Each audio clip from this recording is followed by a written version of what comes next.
He was Libya's self-styled revolutionary leader who ruled with an iron fist for more than 40 years. Colonel Muammar Gaddafi said he would rather die than step down from the leadership of Libya. But his grip on power also resulted in the death of many others. He leaves behind a country deeply scarred by his rule. Gaddafi was delusional, unpredictable, disloyal, vindictive, and bent on entering history in the most significant way, even if that comes at the expense of people around him. In September 1969, a 27-year-old Muammar Gaddafi led a group of army officers in a coup against King Idris. They proclaimed a new Libyan Arab Republic. Gaddafi modelled himself on Egyptian leader Gamal Abdel Nasser. The young colonel wanted to be a leader of the Arab world. At home, Gaddafi declared a cultural revolution. People's committees were formed. They were used to take over businesses and silence dissidents. Many disappeared.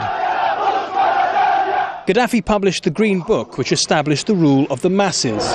In reality, the colonel exercised nearly total control of government. He even ordered the adoption of a new calendar, based on the death of the Prophet Muhammad. Meanwhile, Gaddafi antagonized the West, particularly the United States, which labeled Libya a state sponsor of terrorism. Mad dog of the Middle East has a goal of a world revolution, Muslim fundamentalist revolution, which is targeted on... Gaddafi did support the Palestinian Liberation Organization, and he funded the Irish Republican Army and Colombia's FARC guerrillas. Then, in 1986, a Libyan-sponsored attack on a discotheque in Berlin killed 3 and wounded more than 250, including 50 American servicemen. The US responded by launching a series of airstrikes on Libya. Targets included Gaddafi's residence in Tripoli, killing more than 100 people, including Gaddafi's adopted daughter, Hannah. 2 years later, Pan Am Flight 103 was blown up over the town of Lockerbie in Scotland, killing 270 people. Gaddafi denied involvement. Libya endured years of UN sanctions and international isolation, but he eventually surrendered the suspects demanded by London and Washington, D.C. Then came September 11th. Gaddafi joined the West in fighting al-Qaeda. He abandoned his development of weapons of mass destruction, but Arab world ties remained strained. There had been claims that Libyan intelligence was behind a plot to assassinate the Saudi king Abdullah bin Abdulaziz. At a regional summit to try to avert the US-led invasion of Iraq, Gaddafi accused the Saudis of being US puppets, prompting an angry response from the then Crown Prince Abdullah. Saudi Arabia is not a slave to colonial forces like you and others. Who brought you into power? Tell me the truth. Who brought you into power?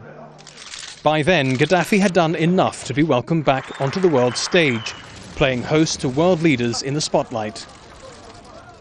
Estranged from the Arab world, Gaddafi turned to Africa. He proposed a United States of Africa, a grandiose project that was never taken seriously.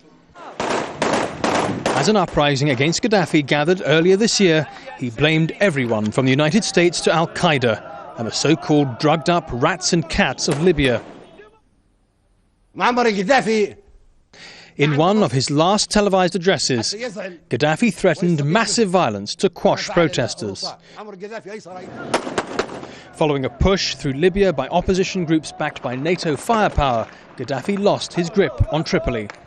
Gaddafi's hometown of Sirte was his final stronghold.